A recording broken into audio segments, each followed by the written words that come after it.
최근 여론조사에 따르면 이재명 대통령의 국정수행 지지율은 대체로 50%대 초중반에서 60%대 초반 사이를 오가고 있다.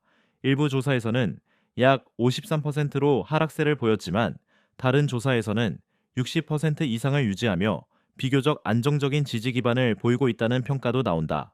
이러한 지지율의 등락은 정부의 정책 성과, 정치적 논란, 경제 여건 등 다양한 요인이 복합적으로 작용한 결과로 해석된다. 지지율이 높게 나타난 요인 중 하나는 정책 비전과 공약 이행에 대한 기대감이다. 정부는 출범 이후 5개년 국정운영 계획을 발표하며 환경사회 지배구조 ESG를 핵심 정책 프레임으로 제시했고, 신성장 산업 반도체 에너지 전환 등 5대 핵심 분야를 중심으로 구체적인 실행 전략을 내놓았다.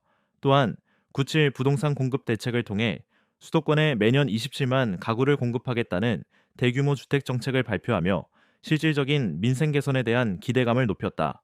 새 정부 출범 초기 특유의 기대 심리와 정책 추진력도 일정 부분 긍정적 평가를 이끌어낸 것으로 보인다. 반면 최근 일부 조사에서 나타난 하락세에는 정치적 쟁점과 민생 체감의 간극이 영향을 미친 것으로 분석된다.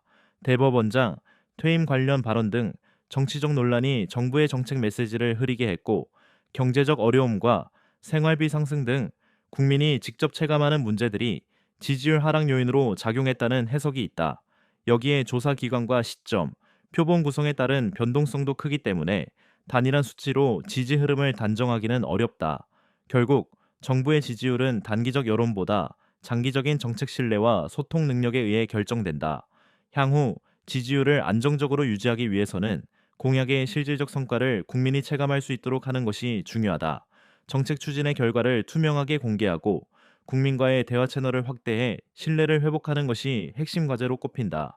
또한 정치적 논란을 최소화하고 경제 사회적 불확실성에 대한 대응력을 강화해야 한다.